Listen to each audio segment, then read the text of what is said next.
RMC, Apolline Matin. Apolline de Malherbe. Il est 8h13 et vous êtes bien sur RMC. Le parti pris.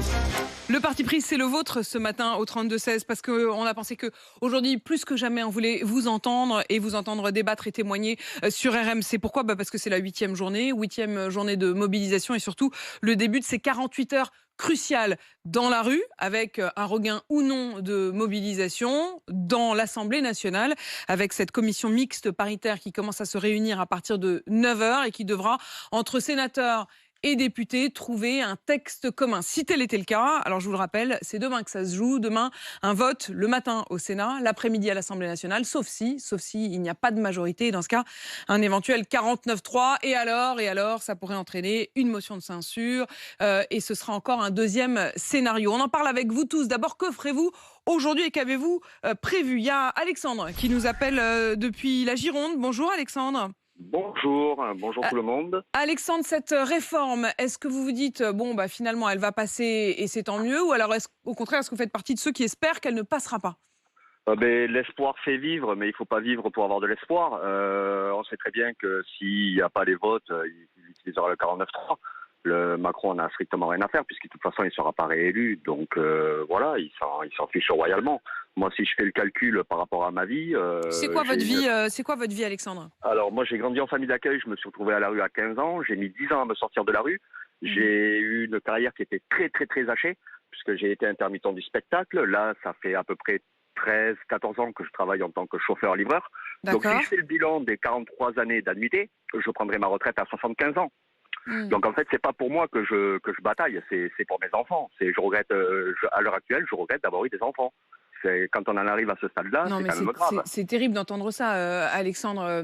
Évidemment que de toute façon, les choses évoluent aussi et que vos enfants eux-mêmes, ils apporteront quelque chose à cette société. Mais Alexandre, en même temps, on comprend qu'aussi pour vous, la vie a été un combat, que le fait d'avoir traversé ces 10 années, quand vous dites « je m'en suis sortie », c'est vrai que ça veut dire que pour vous, en tout cas, le moment des cotisations, le moment de la reconnaissance d'un travail, la stabilité, elle n'est que maintenant. Vous faites quoi dans la vie du coup maintenant ? Donc chauffeur-livreur, Alexandre ? Oui, je commence à 3h du matin, je finis vers midi, donc les heures, je ne les compte pas.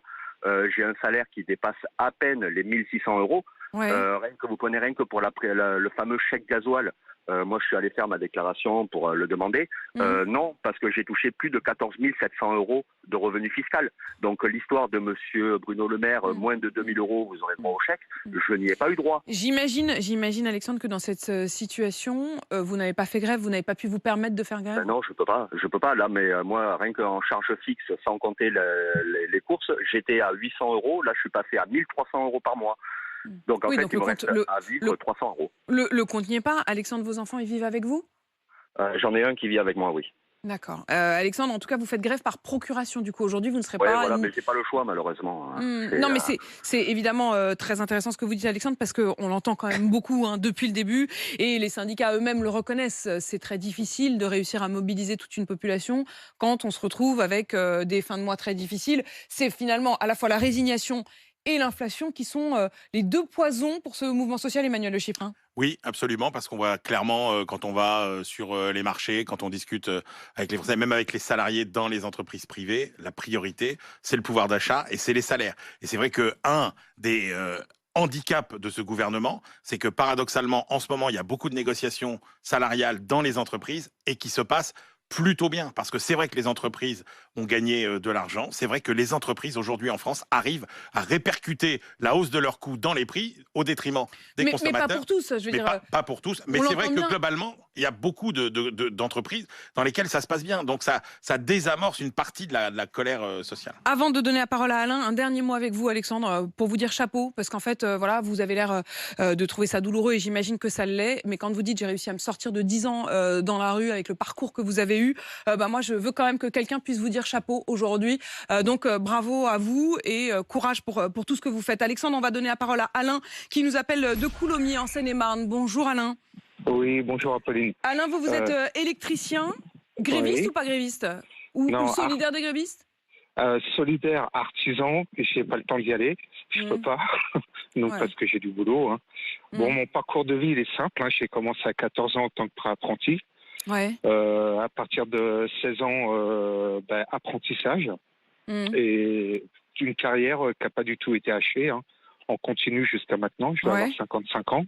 Je devrais avoir la retraite 60 ans, carrière longue. Et là, j'apprends qu'ils ne prennent pas en compte l'apprentissage, donc je prendrai sûrement pour 62 ans. Et là, je suis dégoûté, quoi. Je suis écœuré et je pense qu'il y a des millions de Français qui sont comme moi, qui ont commencé très tôt. Et psychologiquement, ça va leur mettre un gros coup. Quand vous dites je l'ai réalisé, ça veut dire que vous l'avez réalisé ce matin quand vous avez entendu notre auditeur ou ça fait plusieurs jours que vous le saviez? Non, quand j'ai entendu votre auditeur. J'étais fou, je faisais des petits bonds dans mon camion. Je sens même un vrai découragement chez vous, Alain. Alors j'aimerais vous dire exactement ce qu'il en est, parce que ce qu'on disait ce matin à notre auditeur, je sais que pour avoir entendu plusieurs fois la Première ministre le dire, cette question de la prise en compte ou non des contrats d'apprentissage, c'était sur la table. Ça a été mis plusieurs fois sur la table pendant le débat. Donc je ne veux pas, je ne voudrais pas, Alain, que vous ayez aujourd'hui cette déception, alors que peut-être il ne faut pas l'avoir. Je vous promets, Alain, rendez-vous pris, que d'ici demain matin, et on le dira à 6h40, nous aurons éclairci cette question précise, puisque vous êtes partie de ce qui va se discuter aujourd'hui au sein de la fameuse commission mixte paritaire. Donc ce soir, on saura ce qu'il en est exactement. C'est ce que nous disait Nicolas tout à l'heure. Ça fait partie des points qui devront être négociés aujourd'hui. Donc Alain, c'est peut-être pas fichu. Je veux dire, peut-être que votre contrat d'apprentissage, vos premiers contrats, seront pris en compte pour calculer le nombre d'annuités.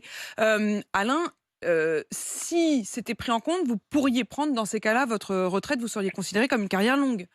Carrière longue, 60 ans. Je suis déjà actuellement en carrière longue. Actuellement. Mais bon, avec la modification de la loi, ça peut bouger, comme ça ne peut pas bouger.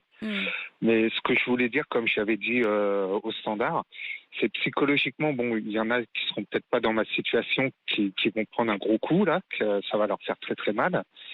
Et aux prochaines élections, comme je disais, s'ils passent par le 49.3 et tout, il y a des millions de Français qui vont être écœurés. Et ce qui va se passer, c'est qu'aux prochaines élections, s'ils n'ont pas réussi à être endormis par tous les discours des politiques, c'est les extrêmes qui risquent de l'emporter, quoi. Moi, j'ai jamais voté les extrêmes, mais comme je disais, je partirais là, parce que pour moi, la France...